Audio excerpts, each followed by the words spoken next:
Whenever you mention swords, what is the first thing that comes to mind? Either it is a medieval broadsword or a Japanese katana. Not too many people know that the katana originates from a river. Whenever they are gathering the ore, they don't mine it traditionally. They go to a river and collect the iron sand, then smelt it into tamahagane. I don't have the resources nor a river nearby to make tamahagane, but I do have another Japanese steel, W2. In this video, I am going to forge a wakizashi, which is basically a shorter katana. Not only am I going to forge a sword, but I am going to reveal the secrets of the katana.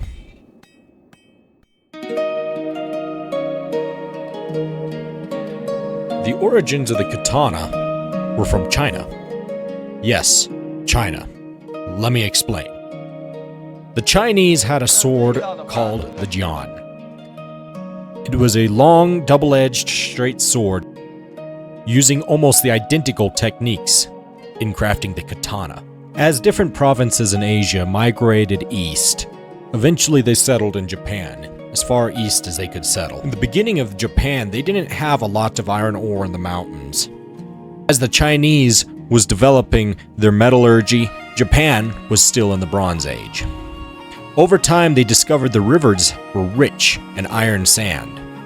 Then they forged the first katana. In order to get something called the hamon, which is that wavy pattern you see on the samurai swords, we need to choose the correct type of steel.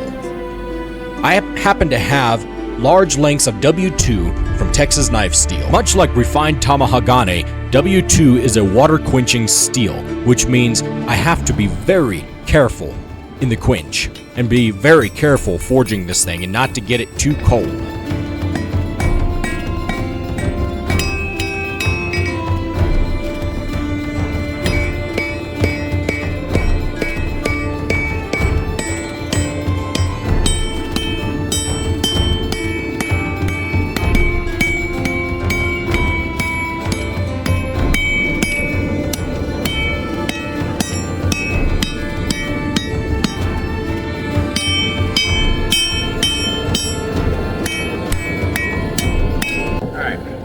So now I got forged out my handle.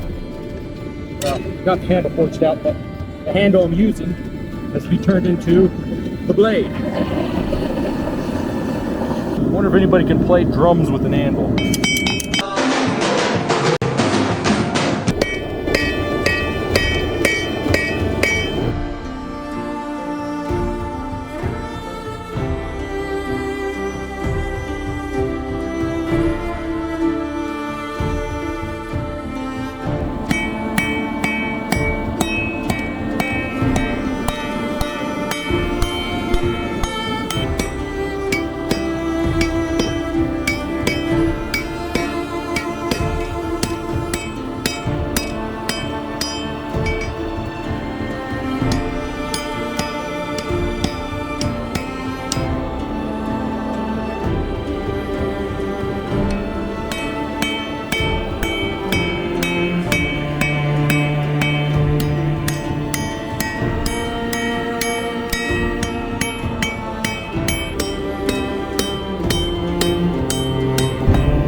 Katanas also have another pattern that looks like a Damascus pattern.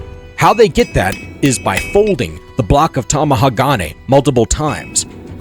People think that it's folded thousands of times, which that is kind of wrong. They only fold it 5 to 20 times, honestly.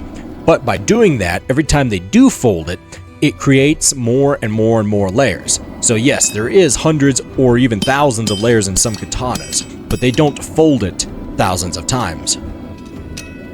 Now that I got my bar of steel drawn out to about the length I want it, I need to curve the sword downwards, almost like a kukri. The reason I do that on swords and knives is whenever I go to forge in the bevels, naturally the sword is going to want to curve backwards. Yes, katanas do have backwards curves. I need to curve backwards in the quench, not during the forging.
it.